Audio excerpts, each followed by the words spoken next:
Hello and welcome to the James Kennedy Podcast, episode number 43. Who would have thunk it? Have you guys been doing? You had a good week? I don't know about you, but I feel like my mojo is slowly kicking back into gear. It's been a long winter, man, metaphorically and literally. But the sun is slowly starting to creep out from behind the clouds. I'm just feeling a little bit more of that kind of optimism and positivity kicking back in of all the things that I want to do and all the things I got coming up this year, musically with the band, of course, the second book, and of course, lots of more awesome guests on the podcast. As mentioned on a previous episode, I've been forcing myself to try and get a little bit more back on the health and fitness trip.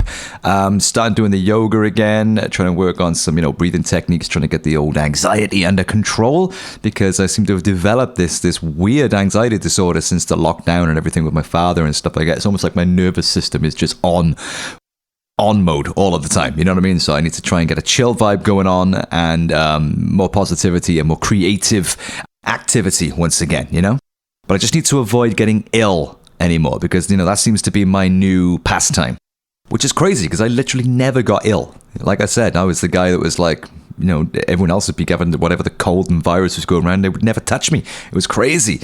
But yeah, my system is on the floor, man. So I got to rebuild myself, put myself back together and get back on the saddle and get out and see you lovely folks and kick some asses on stage and make some noise together again. You know what I mean? It's been too long. Boy, I can't wait. Got a great guest lined up for you guys today. Speaking of making noise on stage, we've got a guy that's graced 1,000 stages all over the world as the main sticks man for the likes of Lennox, Anastacia, the wanted Will Young, and the great Jeff Beck, as well as many, many others. This guy's got a lot of stories to tell and a lot of things to say. He's also the man behind the viral open letter on the issue of Brexit and how it's affected UK touring musicians and crews in the Schengen area post-Brexit. An open letter that was read out in the Houses of Parliament and has been a massive catalyst in amplifying and raising awareness on this issue and opening up the conversation more broadly with his personal case study of how he was personally affected, which is absolutely shocking and tragic. And it's a travesty that this community and all of the industries associated with it, which are many, are still so badly affected by that ridiculously mindless decision that this country and this government made to leave the EU. So we're going to be talking the life as a session musician. We're going to be getting into advice for upcoming musicians who want to get into the game, the reality of touring, what it's like to hang out with these superstars. And I want to get an update on how Steve has now been since posting that famous open letter and how things are looking in his side of the industry and for him personally. So we got a lot to get into. This is going to be a great chat, so stay tuned. Before we get into it, I just want to ask you one more time, have you subscribed to the podcast? If you haven't, please give us a follow or a subscribe. Give us a share, help you spread the word. This podcast is currently completely independent and advertising free. So all I've got is you guys to help me kick this out there. So if you give me a follow on whatever platform you listen to this on, whether it's Spotify, Apple, YouTube, Stitcher, Castbox, is on everything. Give us a follow, give us a star rating, let people know that it's some good shit happening here, and tell your friends and spread the word. So that's the nag done. Let's get down to business and bring on today's guest. Steve Barney is a drummer and session musician who has toured the world performing with the likes of Jeff Beck, Lennox, Anastacia, the wanted Will Young, and as I said, tons of others, which we're going to hear about. He's also been very vocal on the issue of Brexit and how it's affected our beautiful industry and that of many others. So we got a lot to get into, so let's welcome him onto the show, Mr. Steve Barney. Thanks for joining us, man. How you doing? Good morning. How are you, man? I'm good, thanks, bro. How are you doing? I'm very good. I've been looking forward to this, and it's good of you to ask me on the show. Thank you. Oh, well, thank you for taking the time out to come and speak with us, man. We really appreciate it. And, the listeners won't know, they won't be able to see, but we are currently both sporting very winter-aware black hoodies, very stylish, I might say, very in-season. We are, mate. Anyone that follows me on Instagram will probably believe that I spent all of my life pouting in a leather jacket and ripped jeans. But the truth, unfortunately, is far, far from that. So we got a load of stuff to get into today, man. You've got a really interesting career and life story so far, and there's tons of angles that I want to get through on this. But before we get into it, do you want to kind of like introduce yourself to those listeners that don't know of you yet or what you've been up to, and give us an overview of who Steve Barney is and what's he been doing? Okay, well, my name's Steve Barney, and I've been a drummer as far as I can remember back. From when I was a very young kid, and I just sort of grew up in a household with my dad's kind of enthusiasm for music and his record collection, and him kind of coming back from concerts and just generally smelling of music, you know what I mean? You know, and that concert experience. Where I grew up in Norwich, there was a venue on the North Norfolk coast in a place called West Runton, which is near Cromer, for anybody that doesn't know. Shout out, but my dad would often go to this place called the West Runton Pavilion, where quite a lot of bands would go to prior to their UK tours starting and kind of do warm-up shows. So my dad would often go there. He saw people like AC/DC and, you know, with Bon Scott and like a lot of the original kind of great rock bands. So he would often come back from those kind of gigs and kind of, I guess, wake me up to say goodnight. But then I could just sort of feel this kind of, I can almost hear and sort of, I don't just mean the smell, that sounds kind of, I don't mean a bad smell, I mean like the enthusiasm and this kind of love for music. So, yeah, as I said, I sort of grew up in a house where, you know, music was kind of very at the forefront of the household, you know, and nice. My dad's not a musician and neither is my mum, but I guess a real turning point for me getting into music was in 1980 when I was 9. My dad and my uncle got them and me concert tickets for Genesis. The band Genesis were playing. They were playing like a UK theatre tour. I guess even though they were like arena-sized band, they wanted to sort of reconnect to do I think they did like a 40-day UK tour. So you were like nice and up close and you could see the drums and everything. Yeah. And we, you know, like Genesis of all places came to Great Yarmouth on the coast, which was mad to think that happened. But yeah, I think I knew it was a big deal. My uncle getting the tickets for the concert, kind of queued all night with a sleeping bag and kind of flask, you know, old school kind of ways of getting concert tickets. So even though I wasn't aware of like how special it was that we got these tickets, I think, and even to this day, can kind of sort of remember almost the feeling of like the golden ticket, the Charlie and the Chocolate Factory feeling. Yeah. So, mate, just that night, seeing Genesis, you know, and Phil Collins and Chester Thompson, the drummers in particular, really hit a kind of a sort of really sort of struck a chord with me, mate. And I pretty much left the concert that night going, I want to be a drummer, you know. Beautiful, yeah, man. I could totally relate to that because I had a very, very similar experience at the same age as well. Like when I was 9, that's when I came across the guitar and discovered my love for the instrument, and I was just obsessed, you know, ever since then. You know, I can still remember that moment, like, you know, it's crystallized in my memory forever, you know what I mean? So I can totally relate to that. So you knew right there and then that you were a drummer and that was your calling and you were in for life. I did. I think I was already playing, but that concert that night just sort of felt like I was sort of struck by a bolt of lightning. And that's so corny. It's so corny to say. And when you repeat these things, it just sounds like a cliche, corny story. But I can't be more honest about how I felt that night. And subsequent kind of concerts that Dad took me to see. I saw the great Buddy Rich, jazz drummer. Wow, playing Norwich at the Theatre Royal, which I knew was kind of a special thing. We even kind of hung side stage trying to catch him before we arrived. And we were waiting. I said, "Oh, Dad, you know what? We might as well just go in. He's not coming." And my dad said, "No, just wait 5 minutes. You'd never like." I said, "The show's going to start. We're going to miss it." And there, I think it was either a BMW or a Mercedes or a Rolls Royce or something quite posh. And out stepped Buddy Rich, and we kind of quickly met him, and I shook his hand. You know, what? I think I was 10 or 11, so that felt special as well. But so you had a cool dad then. Fair play. Your dad, was responsible for all of this. I did and do have a cool dad. He's not in the best of health these days, but he's still a very, very cool man, and he's got a lot to answer for the way my life went, you know. Yeah, he sounds like a legend, man. And we thank him as well for the gift of music that you've given us over all these years. So fast forwarding then from there into you becoming a professional session drummer, how does that happen? How did it happen for you? Because I'm always interested in how people get into that world. Well, I'll fast forward through all the years of kind of being in Norfolk until I moved to Liverpool, where I live. I mean, now I've been here. Next year will be 30 years since I moved up here. Wow! And it was a leap of faith. So when you say professional, I consider myself although I had a great grounding in Norwich and Norfolk, playing around the pubs and clubs and kind of cabaret circuit and summer seasons. I started very young. I was in quite young bands doing talent competitions. all sorts of stuff. Just playing, mate, as much as possible. Yeah. But yeah, I consider from '94 is when I kind of left my normal job, and I kind of went, I just got to give it a go. So I answered an ad in the NME, in the Melody Maker, for an advert for a band up in Liverpool called Bully Rag, and it was a heavy rock kind of ragga rap. Sort of crossover mishmash of styles with a very Scouse kind of sort of attitude about it. And nice. I answered this ad, and I came up to Liverpool for an audition, and I got the job. So that was me kind of making, or rather taking, the leap of faith.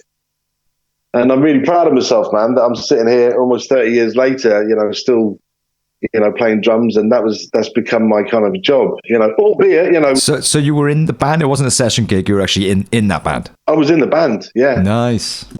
So I joined the band, as I said, in '94, and between '94 and 2000, we got signed to Mercury Records. We made one album, released, about 4 singles, and we did an awful lot of touring, quite often supporting quite larger alternative rock acts, I mean, rock hadn't really broken on commercial radio as much as it did, then. And who knows what would have happened if we'd have been signed slightly later, But, I don't regret anything. And it was a great grounding being in that band. There was some great musicianship, and it was a great time. We made an album with a guy called Chris Hughes producing, who was the drummer from Adam and the Ants. Yep. Who went on to produce Tears for Fears and Paul McCartney and Robert Plant, so that was very. That must have been awesome, man. So that kind of brought me to Liverpool, mate, and when that band kind of disbanded or imploded, like bands do, yes, they do, yeah. I was kind of like, man, what am I going to do? And I really didn't feel like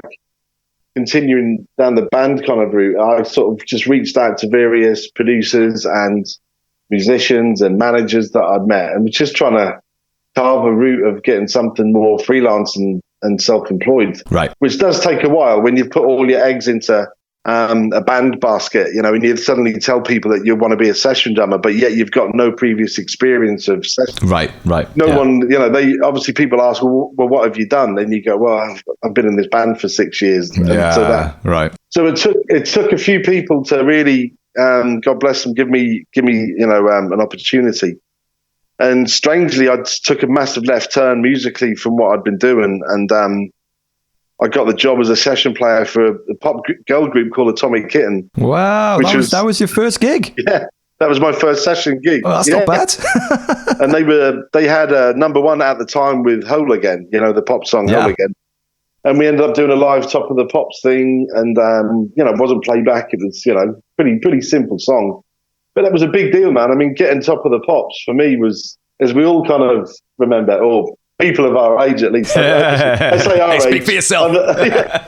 Speak for yourself, Grandad. No, I'm probably a lot older than you. But no, ultimately, anyone that knows the Top of the Pops knows that was a great, boost for me. That was the one to have on the CV for sure, yeah. Yeah, and I subsequently continued to play for them.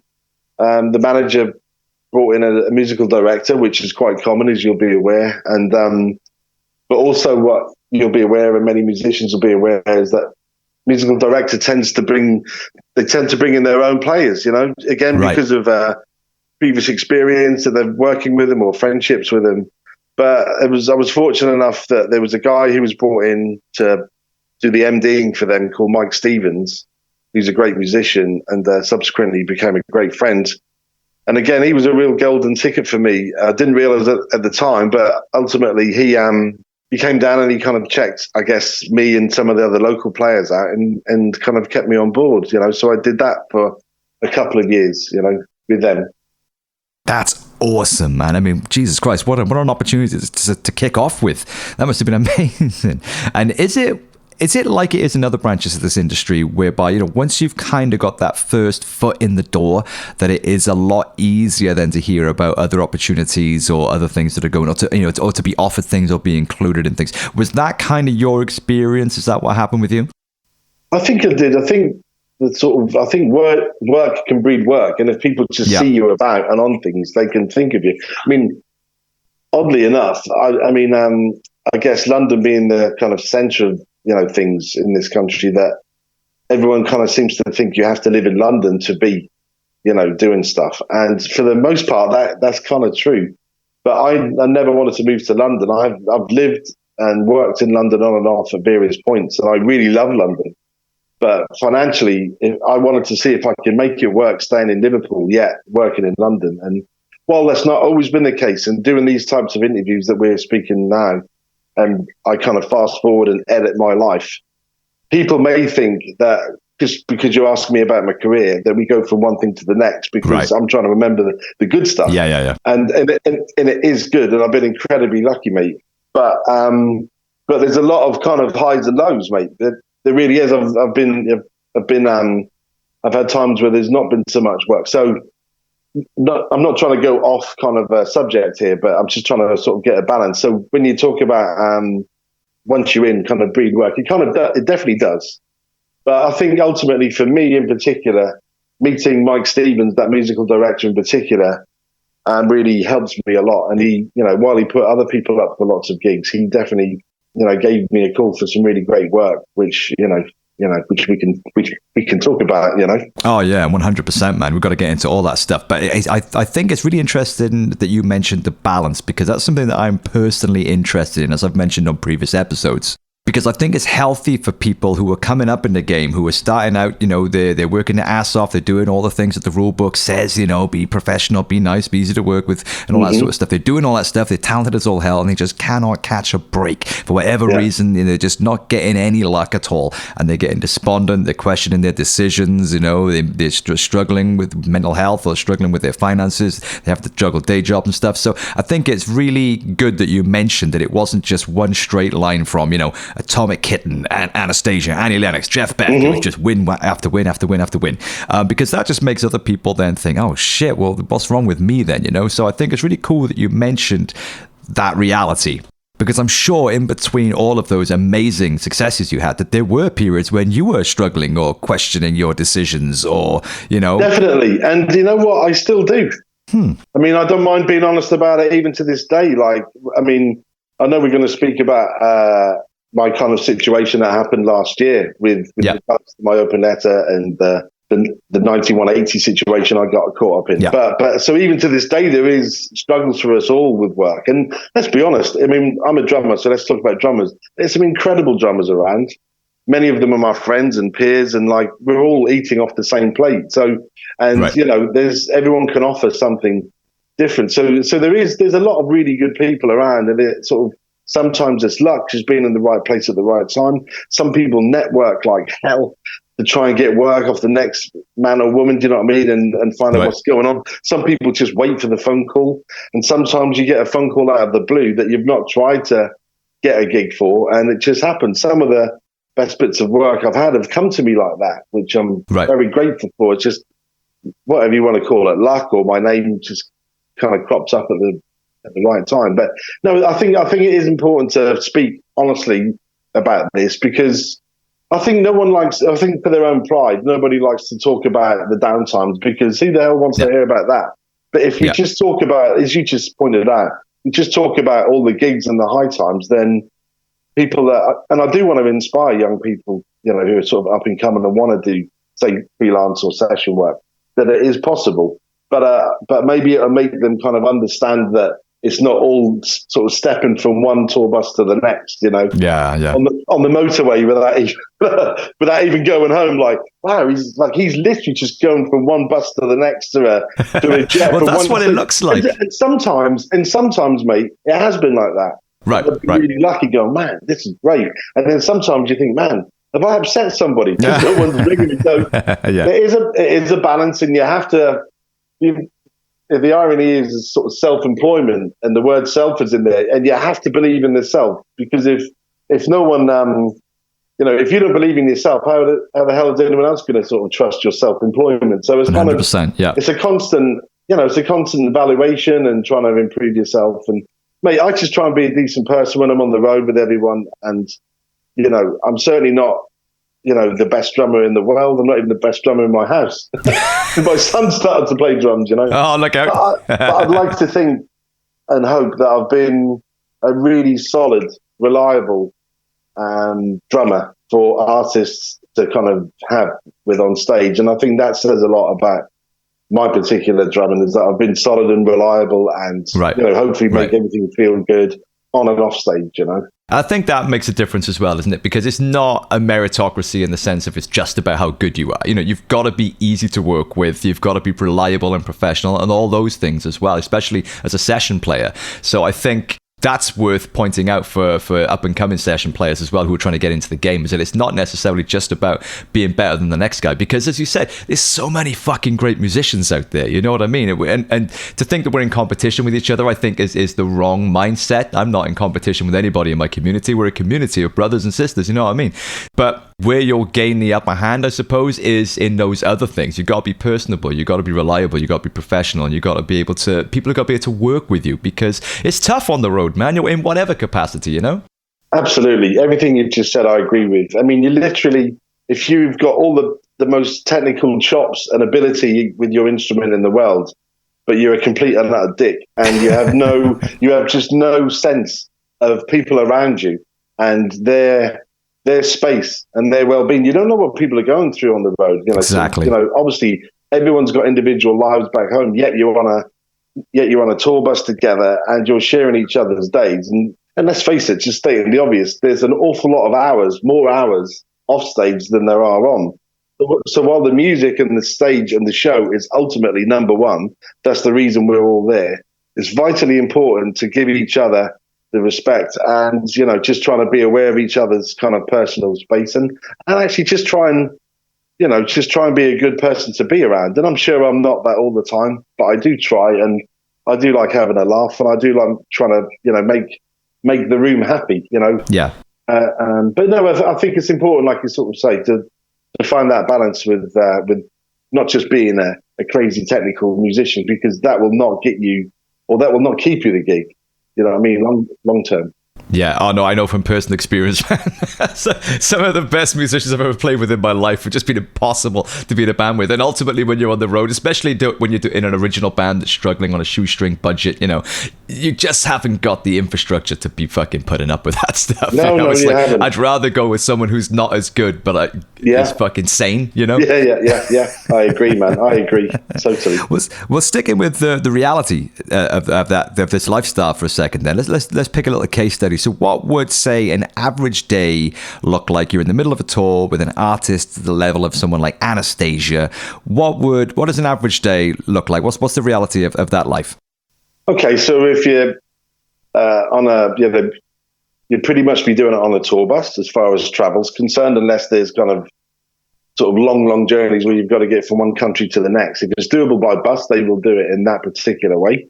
But your average time, you would wake up in the morning in your bunk, and this is going to sound crude, but it's kind of true. If you wake up and the call of nature is calling, and I don't mean a number one.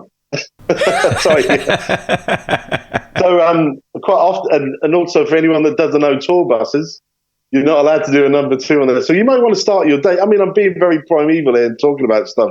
But it's true, man. You might be parked up outside the venue. You might be, throwing some clothes on. You might be trying to bang on the door to try and get in the venue early, which is usually locked because you're trying to go to the toilet. I mean, I'm being really kind of. But no, so eventually you would kind of get up and the catering would be there in the venue, and you'd go in and you'd have your catering and have a shower, and then you'd have sort of time throughout the day to do, it's kind of free time.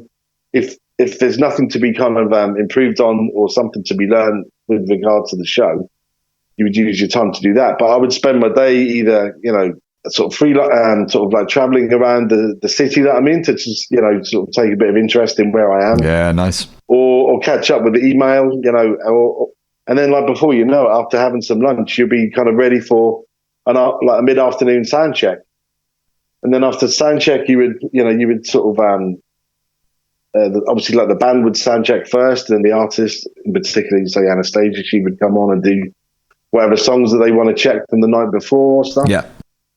And then you'd have a couple of hours before the show, do the show, and then you're back on the bus, and you just really try and keep an eye on kind of your hours, because after the elation of being on stage, even though the applause is connected to you, it's not for you, but you can't help but be caught up in the emotion of making people feel good, mate. Let's be really honest about what it is. Yeah, well, you're up there doing your thing. You're up there smashing shit out of your kit, up in the lights. You got the applause, you got the adrenaline. You're just as much in it as anybody, But you're just making, I think it's you're entertaining people. And when you come out of a room, say, for example, 2,000, 3,000, or even one, whatever, 500 people, 5 people, you've entertained people. It feels good. Yeah. You know what I mean?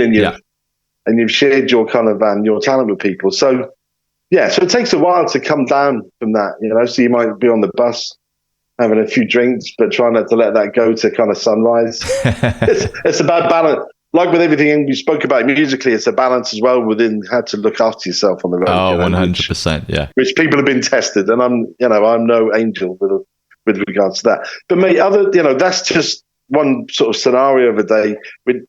You don't always stay, on the bus. You don't always sleep on the bus. There's hotels. So it kind of varies from gig to gig and artist to artist. There's, I had a great experience in 2019 going to Japan for the first time. And I was there working with a phenomenal guitar player, songwriter called Hote, who's most famous internationally for the soundtrack to Kill Bill. Oh, You've probably know this instrumental that he did, but I'm sharing this because it's the absolute opposite of the Anastacia scenario or that particular tour bus scenario, where I was based in Tokyo I had my own apartment in Tokyo. Nice. For 3.5 months.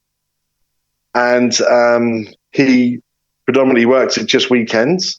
So like Friday and Saturday, you'll do a show. And we had the whole week off, which was just an absolute joy. Free holiday. To be...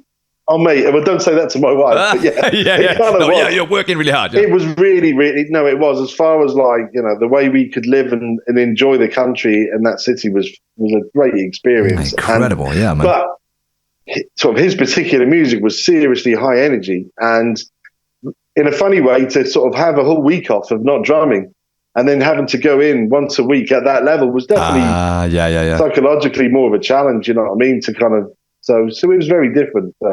Yeah, that's 2 scenarios.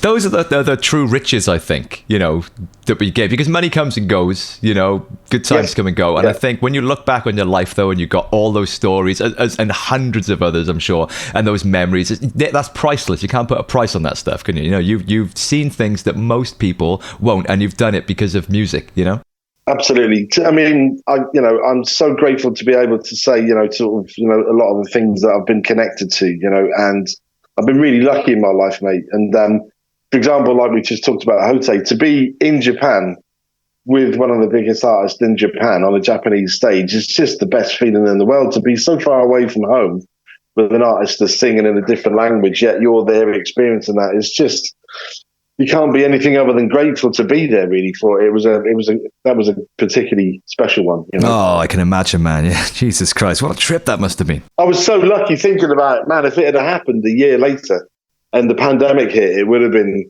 God knows what would have happened. Oh, right. Oh, so this was 2019 then? It was the summer before. Yeah. Oh shit! Oh yeah, you were lucky then. So it was literally, I got home middle of September of 2019, and who would have thought 6 months later it would have been like, what happened? Oh yeah, man, that is some seriously good fortune right there. I mean, to have lost out on that amazing opportunity and experience just for the sake of a few months difference before the pandemic hit, Jesus Christ, that would have sucked big time. So let's name some of the other guys that you've worked with. And we've mentioned quite a few of them already, I'm sure. Who have been some of the other notable and awesome artists that you've had the pleasure to pound the skins behind?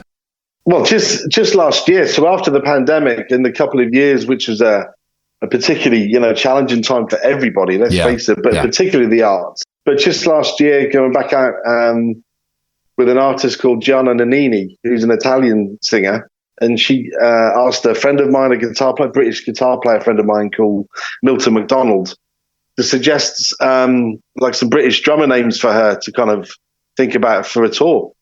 So yeah, I spent all of last sort of summer out with Gianna doing stuff, which is great. Again, being predominantly traveling around Italy with an Italian singing artist, was another phenomenal, especially after the 2-year pause that a lot of musicians have felt. I felt very fortunate to get back out and doing doing what I did. But yeah, I mean, going back to the other names you mentioned, Annie Lennox was a phenomenal artist to share, sort of stuff with. Again, going back to Mike Stevens, the guy that I mentioned earlier on, he put me up for that after seeing me play with Jeff Beck the previous year. And I think, God bless Jeff Beck, who we've sadly just lost earlier this month. Yeah, man. 100%. I was so lucky to spend, a small period of my career with him making an album, which came out in 2003. And then it was during 2002 that I was recording that album with Jeff that he got asked to do a 3-night career retrospective at the Royal Festival Hall.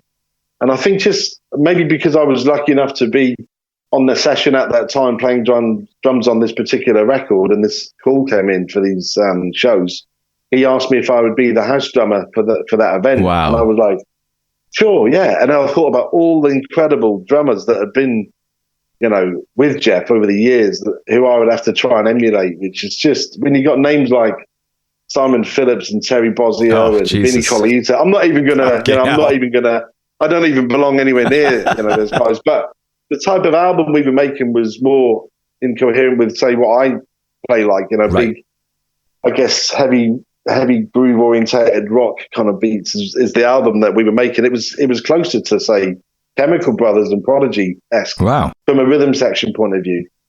But anyway, I said yes, and I found myself in September of 2002 in the Royal Festival Hall with Jeff Beck for 3 nights, with a whole host of friends and guests of Jeff's that we got to play with every night, from John McLaughlin, wow, from the Mahavishnu Orchestra, Roger Waters from Pink Floyd. Oh no, my hero! Mate, we played What God Wants. Do you know that song? Oh yes.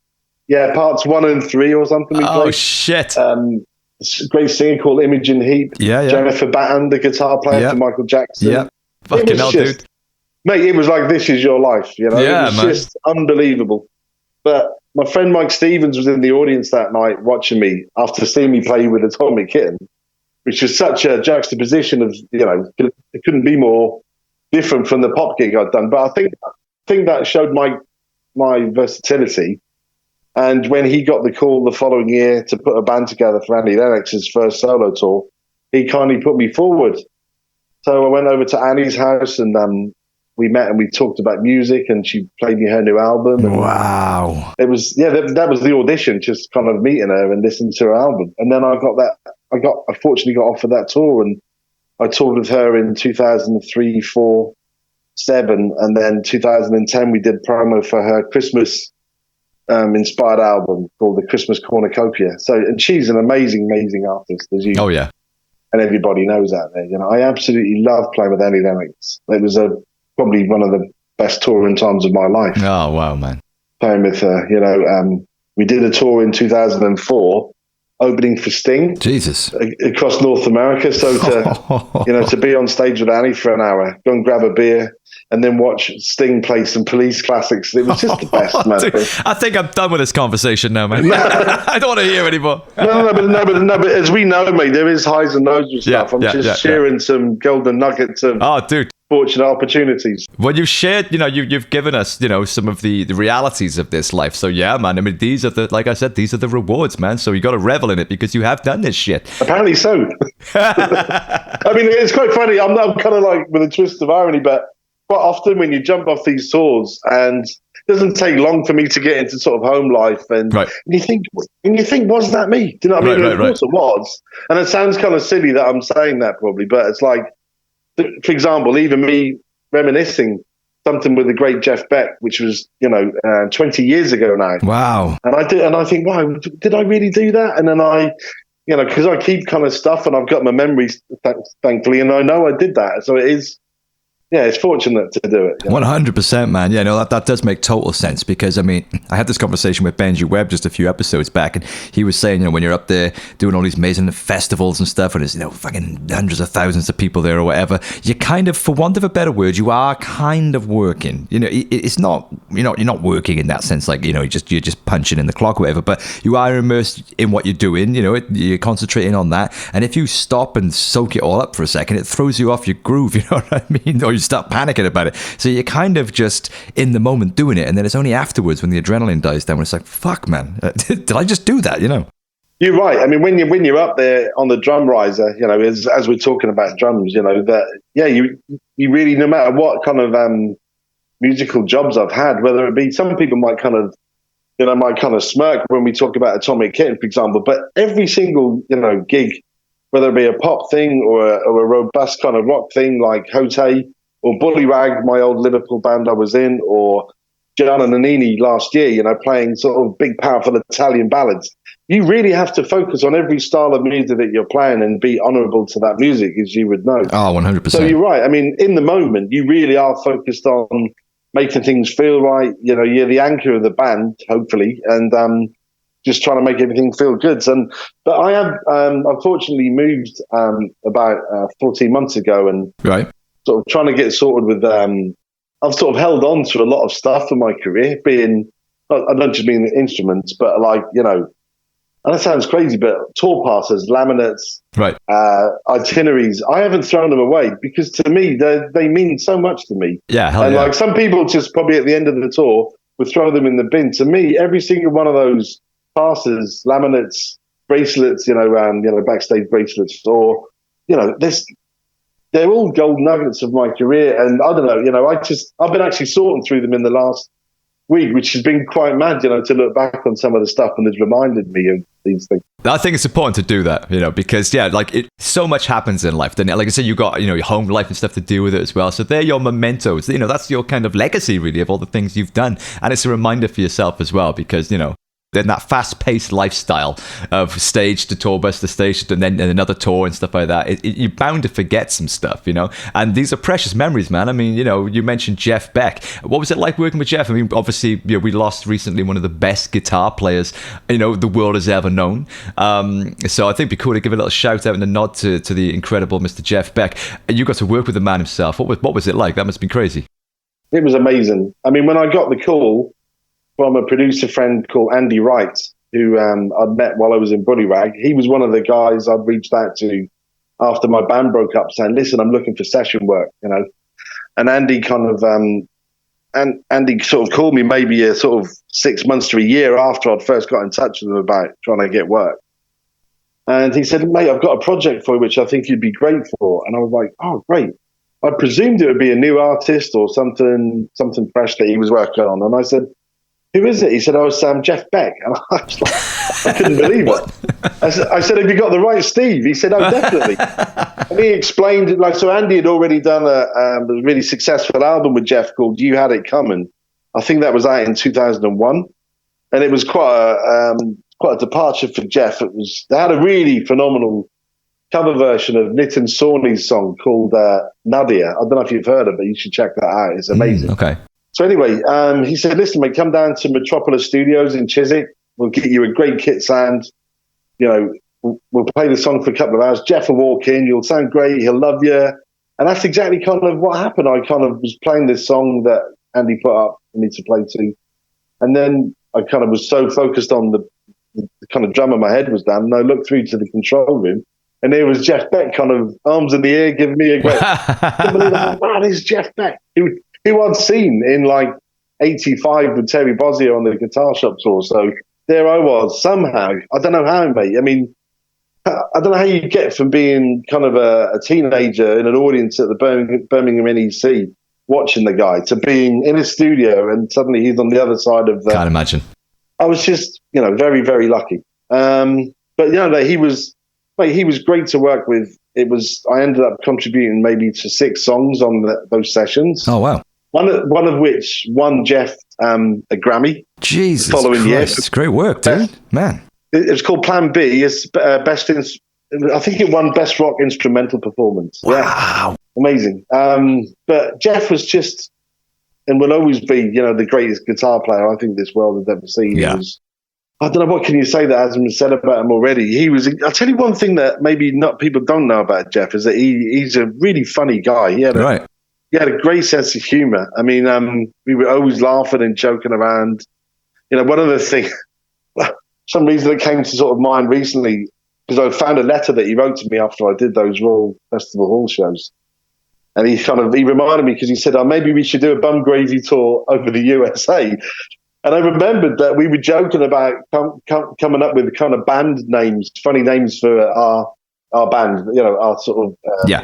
And one of the names was Fünf, which is German for five, I believe. We thought we'd call ourselves Fünf. Right. And then Bum Gravy was obviously Bum Gravy was randomly one that Jeff seemed to love, and that's the one he remembered. But so no, he loved to laugh, mate. But he had a otherworldly ability on the guitar, as we all know, and it was to play with him in a studio context was just enough. To meet the guy would have been enough. Yeah. But for me to get that experience of playing with him at the Royal Festival Hall was just something I'll never forget. And he was a great guy, man. And he's going to be dearly missed, but I think forever cherished and listened to by people. Oh, 100%. I mean, what an absolutely priceless experience. And of course, big shout out and respect to Jeff, rest in peace, Jeff Beck. Rest in peace, Jeff. What a loss to all of us, It really was. But for you, I mean, what an experience that must have been to have actually played with the man,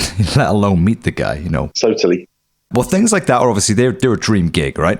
And so many of the things that you've talked about just sound like they've been incredible experiences, both personally and musically. But I would love to know, for the sake of gossip, and I'm not asking from your personal experience because I know that obviously you can't name names, but do you know of anyone in a similar field to yourself that's doing a similar thing, who's had the opposite experience of working with an iconic artist who turns out to actually be a fucking dick?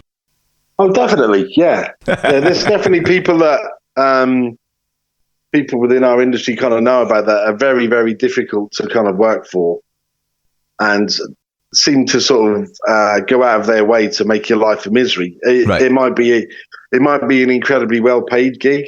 Right. It might be one that holds a great stature. Right. So once you've done it and you're associated with that name, but ultimately, I don't know. Especially the older I get, would you really want to put up with being treated so bad by somebody? Do you know what I mean? Or just someone who's a bully. Do you know what I mean? Right. Even in or just Yeah, but there are people out there, but I wouldn't say I hear about loads of people that are like that. But there are people that there's definitely one name that I wish. I mean, I'll tell you off here, mate. Tell me later. I'm dying to know. There's one person who's meant to be really just not a great artist to work for, but yet is held in such high regard, but yet not kind of great. But I guess artists they have especially. I mean, again, no names, even with the people that I've worked with, but even some of the artists that I've worked with, I think in the build-up to it, so during rehearsal periods, in that period, the incubation period before you go out for a tour, when maybe the artist might be still trying to get comfortable with the band or comfortable with what they want. They may have an idea of what they want from a song or a show, but it takes trying it out every day, and then any awkwardness they might have about explaining to you what they mean. I mean, there's been scenarios with artists where they're feeling quite vulnerable during the rehearsal period, and you quite often feel way more than on the tour that you're really earning your money during the rehearsal period because it's more intense,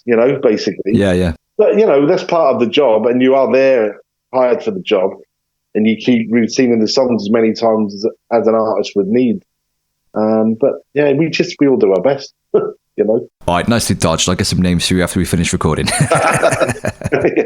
Well, we need to shift gears now because we've been talking for the past 40 minutes about how awesome this line of work is, and this industry, and this gift of talent and music and joy that we give to people with what we do. Mm-hmm. But you've also become known for an open letter that you posted on the internet last year about how Brexit has personally affected you. Yeah. And it went viral, didn't it? It did. I was there in the Houses of Parliament when your open letter was read out to the MPs and the Lords that were there, and they couldn't believe what they were hearing. It was a real talking point. It became a central theme, actually, of the rest of the proceedings, because they just couldn't believe what they were hearing. Mm-hmm. And you kind of really helped to amplify that conversation around this issue about how Brexit has been so disastrous for the music industry, not just the musicians, but the crews and the lighting techs and the sound techs and everybody, and so many different associated industries, and of course completely unassociated industries as well. It's just been bad all round, if we're honest, right? But your open letter, which went viral, has really helped to personify this issue away from cold facts and figures about how this actually affects real working people's lives. And we've heard about all of the wonderful experiences that you've had in your long, hard-won professional career as a musician. And then you wrote about how all of that has come to a devastating and terminal end as a result of the British public's decision to leave the EU. Now, some of my listeners might know about this already because we have done quite a few episodes specifically on this issue now. We had Tim Brennan on, of course, from the Carry On touring campaign. We've had Kevin Brennan, the MP, talking about it. We've had our mutual friend, Mr. Pereira Ap Gwyneth, was on a few episodes back talking about this, and several others as well. But as your personal story has become so central to this issue now, I would love to reiterate it again, just for those people who need this repeated as to exactly why this issue is so important. So if possible, if you don't mind going over this again, tell the listeners what happened with you in the Anastacia tour. What went down? Sure. So Anastacia is an artist I've been fortunately working with since 2009. And, I was kind of set to do her tour of late last year, which the rehearsals were going to be starting in late August. And basically, what happened was after the 2-year pandemic that we all know about, I unfortunately got asked, as I spoke about earlier, to go on tour with Gianna Nannini. So there I was, back on the road, enjoying myself, playing these shows with this great Italian artist. And sort of, apart from the weirdness of just going back out there and being on the road, and, once you'd got familiarized with how to play drums again and how to tour again and how to wear a mask. And basically, it kind of dawned on me, hang on a minute, this Brexit thing has happened. I knew it had happened. But what it reminded me that there was a kind of a 90 and 180 scenario with basically 90 days in every 180 days that British residents are allowed to be in the Schengen EU area. So I obviously was out with an Italian artist, predominantly touring the EU. So I started to count my days up, and I flagged it with Anastasia's management and production manager, saying, listen, I'm out with this Italian artist, and I'm just thinking ahead here, but in order for me to do the Anastacia tour, which was going to be at least 6 weeks in the EU, that I knew, because I was with this Italian artist, that it was going to be without some type of visa extension on the 90 days, that we were going to run into trouble. So because this is a whole new dawn of this situation, and I've been going backwards and forwards, like all of us, to the EU for years without counting at all. It's not been about counting or the end of freedom of movement as we knew it. So I was aware of, the more stuff I was doing with Gianna Nannini, the days were adding up. And it's sort of, basically in a nutshell, it came to a head when, I was speaking to the production manager for Anastacia about visa waivers and stuff. And it really, the more we looked, the more we realised there isn't a Schengen-wide visa that covers all of the Schengen. It doesn't exist. There is individual. I think you can get individual visas for each Schengen state, but that's individually purchasing a visa, which they would need flight details, hotel details, where you're staying. And quite often, as any touring person will know, a lot of those details for the hotels and flights aren't confirmed till quite close to the tour, So it was going to be nigh on impossible. It's basically red tape. It would take me forever to kind of get that sorted. So without a full Schengen-wide visa, I was unable legally to do the Anastacia tour. So it came to a head where Anastasia's manager rang me and just he had to make a call on it because it was getting closer and closer to the time when she was going to be starting rehearsals probably in about a month after when he made the call. Right. I said, I'm really sorry, mate, but we're going to have to make a call on this. And I said to him, don't even say the words. I didn't even want him to say, I'm afraid you can't do the tour. I didn't even want him to say it, mate, Yeah. So, and I think you and your listeners will be understanding when I say this. I kind of felt almost, because I've been lucky enough to go back out and let's face it, I was trying to make up, like all of us, for the last 2 years of no money, you know what I mean, with touring work. And to have another tour, I was very fortunate to have that set to happen, you know.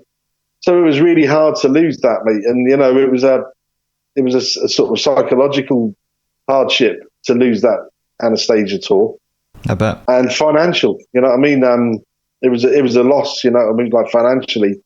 And just, you know, even now, I mean, like that tour is still ongoing now. And listen, we all know the expression, the show must go on. And I have complete understanding, and I have nothing but sort of good vibes, like with Anastacia. And I definitely wish her well. It wasn't her fault. It was, they run a business, and they couldn't take a chance on having someone on the bus that if we would have got pulled over on a border, and I'm on kind of day whatever 110, I would have been, you know, well at worst she would have been given a fine, or I've heard of potential kind of a ban from the Schengen area and a black stamp in your passport, and I wasn't willing to take that chance, no more than they were. So I came home from losing that tour, and you know, our mutual friend Perry kind of phoned me because he saw me kind of post about it. Well, I think he saw me post something which he thought, hang on, something's not right here. And he kind of encouraged me to write about it. And I was, I'll be honest with you, mate, I was in two minds, because quite often in life, we don't want to put our heads above the parapet, you know, and talk about these things, you know. But when Perry sort of said, you can't suffer in silence, man, it's kind of, you know, this is massive, what's happened to you. And I initially wasn't sure, but after a couple of weeks of being at home, I really started to think about what Perry had said, and he was right. And yeah, put pen to paper. Right. Well, it's a brilliant letter, and it really has done the rounds, and it's been so important as well in advancing the conversation on this issue. So for those people listening who haven't heard the previous episodes where we've talked exclusively about this for the entire hour, what Steve is talking about right now is that crew members, musicians, lighting techs, sound techs, everybody in the UK cannot work in the EU area, in the Schengen area, for more than 90 days at a time. So once you've expired your 90 days, nobody can hire you or employ you in the Schengen area for another 90 days. It's 90 days on, 90 days off, isn't it? Collectively. Yeah. I mean, it rolls forward every day going forward. I mean, there's Schengen apps now that you can get on your phones to help you work out how many days you've got. For example, now I've been at home for a period of time. I mean, I was fortunate enough to go, after losing Anastacia tour, I was fortunate enough to be able to go back out with Gianna Nannini at the end of last year, just for a couple of weeks, which still was within my allotted time, because I'd gained days from being back home. It's crazy when you kind of counting backs and forwards. It's like an egg timer situation, you know? It's frustrating. Right. And thank you for thanking me for kind of sort of speaking out about it. But while the letter is about me and my scenario, ultimately the reason I wrote it is because I wanted to speak on behalf of us all. And I encourage every single person affected by this to do the same thing. We can't just have, you know, I'm not saying I'm the only letter out there, but I'm certainly not aware of many letters of musicians that have written about this like I've tried to do. And I'm not saying that in any type of, I'm the number one poster boy for, you know, I'm not celebrating this at all. Trust me, I would rather be on the Anastacia tour entertaining people. And of course, the show goes on and that's gone, you know. But I really do encourage other people to speak about this, because it's vitally important. Like right now, even though I've written that letter, and I didn't think from one letter change was going to come about, you know, we're still in the same position. Nothing's changed, even though last September, when you were in the House of Lords and you heard my letter, we're still in the same position right now. I mean, so there does need to be a conversation, you know, with, listen, I don't know. I mean, like the government, whichever government is going to be the UK government, is going to have to go back to the EU with a tail between their legs, because we know that the EU already offered an ability for touring people to come, but to come to the EU, but we know that had to be reciprocated over here, which I believe that the government wasn't willing to do, which is so indirectly we shot ourselves in the foot, you know, by doing this. So, I mean, I guess, you know, the only way I can see forward for it working without literally stopping people from doing what they've always done, you know, right now I'm still concerned about how I'm going to move forward with this. I mean, Right. Sure, I've been home and I'm gaining days, I can go back out there. And obviously you can work closer to home. There's nothing to say I can't work here, where I live in this country. And I love touring here. I've toured here many times, But just having that kind of inability, that freedom to tour is, I don't know, mate, it's brutal, it's brutal.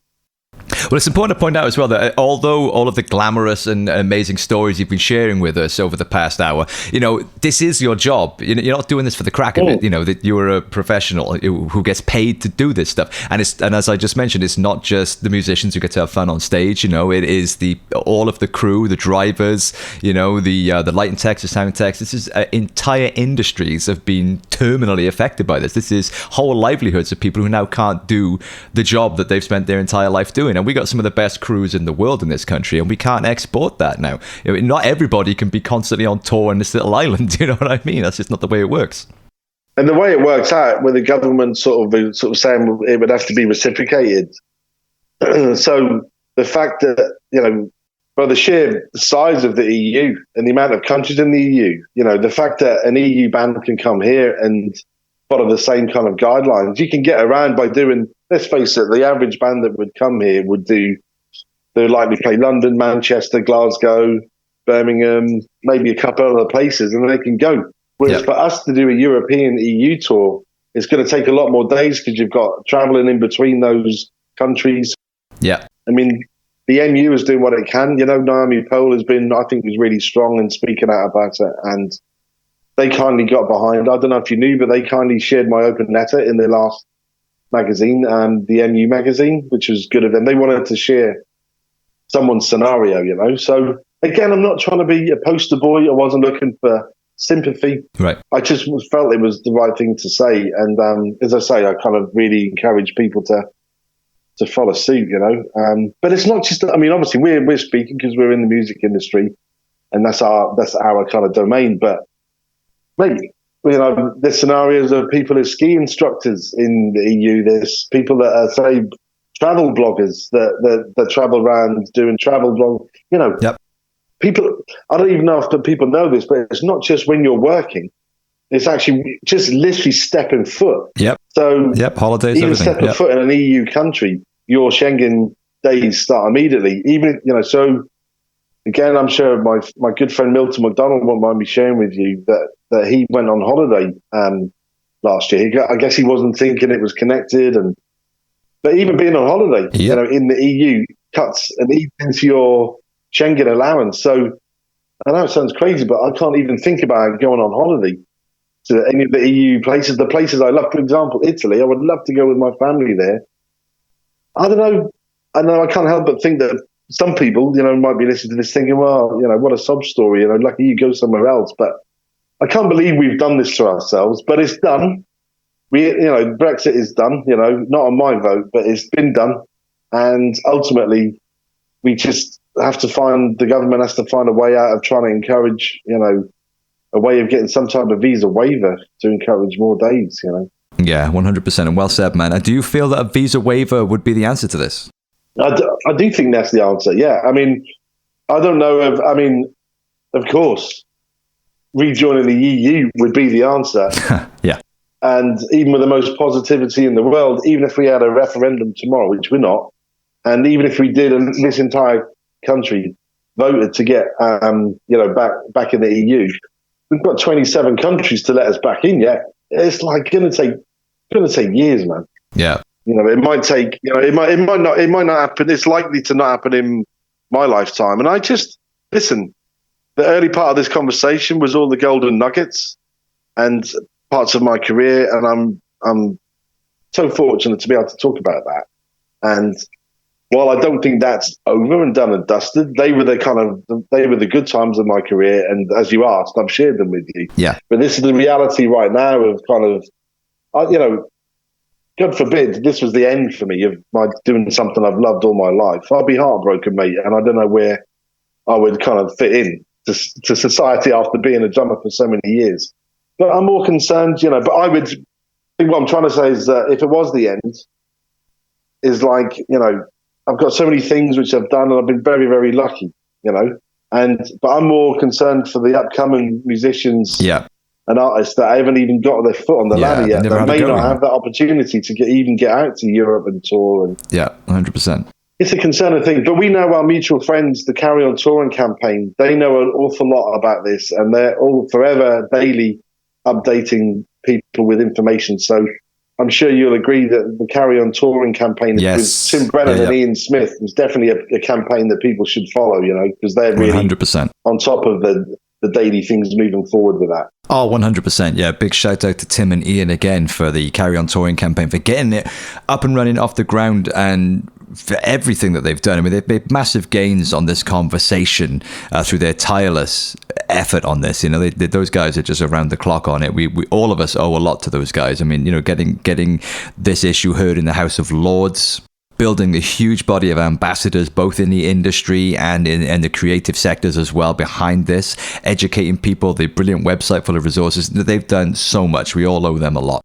But as you say, it's frustrating because, we're still legally no further down the line. I mean, we've made massive gains in awareness and education on this issue, but in terms of the legality and, the guys in the houses of power there, we've made no gains whatsoever. And it's so frustrating. And as you say, any meaningful change on this is likely to take years in bureaucratic minutiae, and that's just not going to help. But I honestly don't see, and I echo what you said earlier, I honestly don't see why a Schengen-wide visa waiver can't be granted to people who are working in those territories. That feels to me like something that could be pulled together quite quickly, Well, it's a win for the British people that want to go out there and entertain the people that live in the EU. Yeah. But surely it's also a win for the EU to be entertained by people. I mean, let's make it clear. The people that live in the EU didn't vote for this. We did. 100%. You know what I mean? So I think some people can get it twisted, especially some people that have misunderstood my letter. Not many people, but some people have thought, well, hang on, it's like,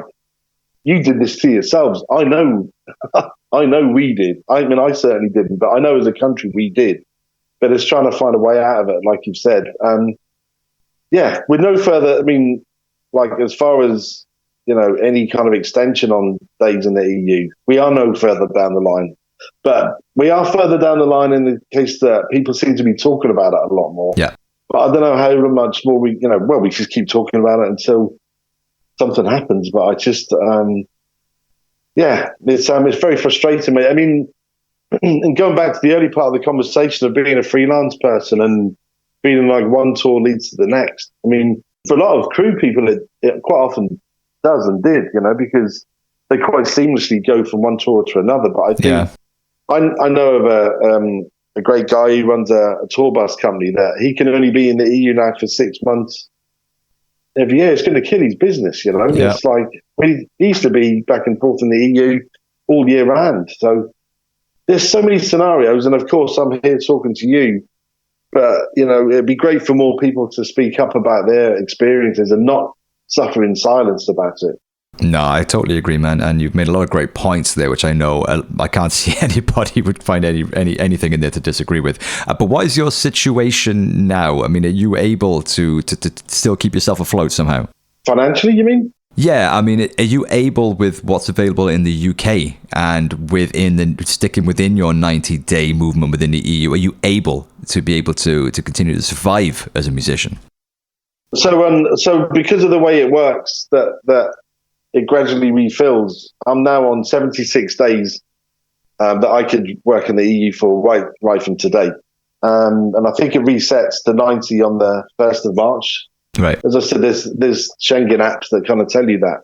So I've had some inquiries about some festivals and some possible touring later in the summer. So I'm waiting to see about exactly what's going to come in. Right now, I have nothing definitive.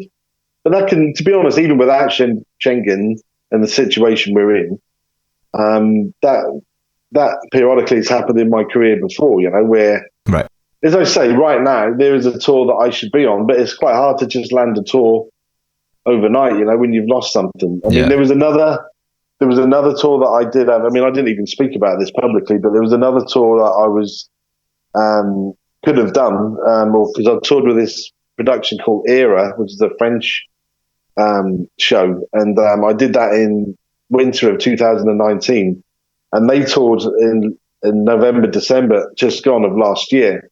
But because that clashed with my offer of Anastacia, I had to turn that down. Oh, no. But then, of course, the Anastacia thing had gone.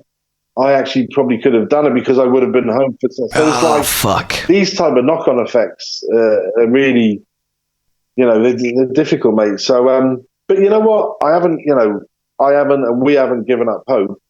You got to just keep marching forward. But I'm definitely part of the trying to encourage a way out of it for us all, Yeah, likewise, man. As frustrating as it is, and what's doubly frustrating as well is that, obviously it will eventually rectify itself, however long that is going to take. But in the meantime, there's got to be that generation of people who are going to be the first victims of this. And in our case, and in our situation, that's us. I think so. Yeah, I do think that. I wish I had a definitive answer, but it seems, hearing from the Carry On Touring campaign, that the Schengen-wide visa is kind of the way to go. But obviously, we've got to get the whole of the EU to kind of agree to that, really, And what would you like people listening to this who may or may not be connected to this industry in any way at all? What would you, have you got anything you could say to them that they could do to help? I think, anyone that can write to their MP about whether it's their experiences or even saying that they've heard about friends or work colleagues or family that have been affected by the post-Brexit scenario and getting caught up in the travel and side of things. I just think people should put pen to paper and speak out about it. If you're a ski instructor, if you're a travel blogger traveling around the EU and you've not been able to continue doing what you do, or you work for a holiday tourist kind of company and you used to do 6 months, in a block or whatever in the EU and you can't. I just encourage people that are either caught up in it and have lost work because of it, or people that care, that other friends and family have lost work, to speak up and to write about it to their MPs or, to the government. Really, I think that's all we can do, we can, it's one thing to just sit in a corner and moan to each other about it, but I think we have to be proactive. And that's why I was even in two minds, as I said to you earlier, until Perry kind of lit a flame under my backside and says, mate, you can't go quiet about this. And that's why I wrote what I wrote, But here we are. No, I think you made the right move, and I think you're totally right as well. I think we all need to be screaming about this. The problem is there's so many issues, especially right now in the sorry state that we find ourselves in Tory Britain of 2023. There are lots of things to be pissed off about and a lot of distractions, and people got a lot of worries. So it is easy for issues to have their moment and then to die away again. But I think, and I suppose for many people, they might see this as not being a priority issue when most people can't afford to turn their fucking gas on. I know, man. And I totally understand that, as I'm sure you do. But it is important to keep the pressure on this issue because it is. It is a light right now, and I think it's important that we keep that going. And I think outside of, like you say, pressuring your MP, people can help by keeping the narrative alive as well, keeping it going, telling people what is going on. And like you say, anyone that is affected by this, tell your story, put it on social media, and let it spread. I agree. I totally agree. That's my main thing. It's as a repeat. It's not my open letter. While it was about my scenario, it's not about me. It's sharing my scenario, but actually trying to encourage others to do the same and speak about theirs, 100%. And we have to maintain hope as well, because without that, we got nothing. we got a difficult struggle ahead of us. I'm hopeful that, we will get some kind of resolution on this issue. But in the meantime, we've got to keep the fire alive in our belly, and we've got to stay hopeful, Absolutely. You have to be. And you said it right at the start, dude. The show must go on. Always. Well, on that note, Steve, thank you so much for doing this, mate. I really appreciate you coming on and giving us your time today. It's been amazing to hear about your story and all of your amazing adventures with these iconic artists that you've worked with. And thank you so much as well for being so open and honest, putting yourself out there on the issue of Brexit that we've just been talking about. All of us really, really appreciate you for doing that. Thank you. Hopefully, it's not going to be too much longer before you're back out there, traveling far and wide, doing what you were born to do, bringing joy to people all over the world, smashing the skins under those red hot lights, and doing your thing. I can't wait, mate. And thanks for giving me this opportunity to talk to you. It's really nice to share.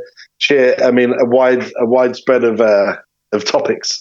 Yeah, we got your whole, well, not your whole life, but we got some of the highlights, some of the greatest hits in there. So thanks for doing it, man. Hopefully, we'll see you again soon.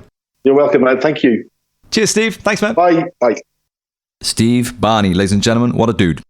You know what? That lifestyle sounds pretty good to me. As someone that spent all of my musical life basically like slumming it in the back of a transit van, eating pot noodles and having to try and find oxygen amongst the drummers' farts, the life of a session musician sounds pretty cool. I gotta be honest. I mean, unfortunately, I am nowhere near good enough as a musician to entertain the idea of ever being a session musician. I can do one thing and I can do one thing only, and that is, the thing that I do. But I definitely think in terms of comfort level, the session musician definitely sounds as if they've got a way cushier deal than the average punk rock band out there desperately trying to make it to the next gig without breaking down or getting completely fucking screwed by their manager, booking agent, fill in the blank. But as Steve said, there are tons of great musicians out there. Not everybody catches a break, so I'm not trying to make out that it's any easier on that side of the fence, because I'm certain that it's not. So yeah, I love it when people are honest like that. Those are my favorite types of conversations, when people kind of give you the pros and the cons, rather than just trying to like protect their ego or their pride by saying, hey guys, no, it's all amazing and everything I've done has always been awesome. I don't see anything that anyone can gain from that. It's certainly not helpful for those coming up under us, you know what I mean, who are trying to learn from the people who've been over the trenches first, So when someone like Steve comes along and he's just completely open and honest, he answered everything I asked him. He gave us the good and the bad and some advice as well. And yeah, I really respect it when people do that. I haven't forgotten that he's going to tell me who the asshole is in the industry that nobody likes to work for. I haven't forgotten. And no, I won't be telling you. But if you want to leave some guesses in the comments, please do so. I'd be interested to see what you think. And another thing you could do if you want to get involved, like Steve said, is get involved in the Carry On touring campaign. Some of you may already know about it already from listening to the podcast or elsewhere online. Those guys are doing amazing work in an issue that affects not just the music industry or any industry connected to it, but every industry that has any interest outside of this country's borders. Then get behind those guys, because they really are doing tireless work. And that's not their job. Tim and Ian are both guys from the music industry, or the video industry. This is not their area of expertise. They're just working blood, sweat, and tears on this issue for all of our benefits. So please go and give those guys some support, even if it's just amplifying their tweets or their posts or anything like that. And outside of that, as Steve said, you can keep being a pain in the ass with your MP. Keep saying, right, what do you think about this issue? What are you doing about it? What are you going to vote on this issue? And as well as that, what you can do to help us out. I mean, you like music, right? Everybody likes music. I'm sure you like music.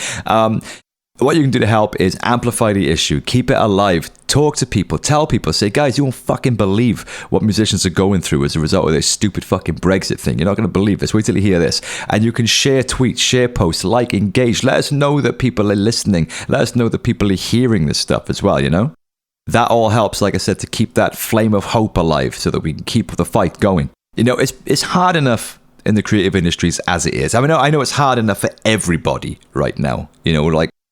Fucking over a decade of the Tories absolutely rinsing this country from every fucking conceivable angle. It's never been worse in my life. I've never known it to be worse on any front in my life. So I know that it is tough for everybody right now, and there are lots of things to be pissed off about. But if you want to get behind this issue, all of us in the music world and elsewhere would really appreciate the support.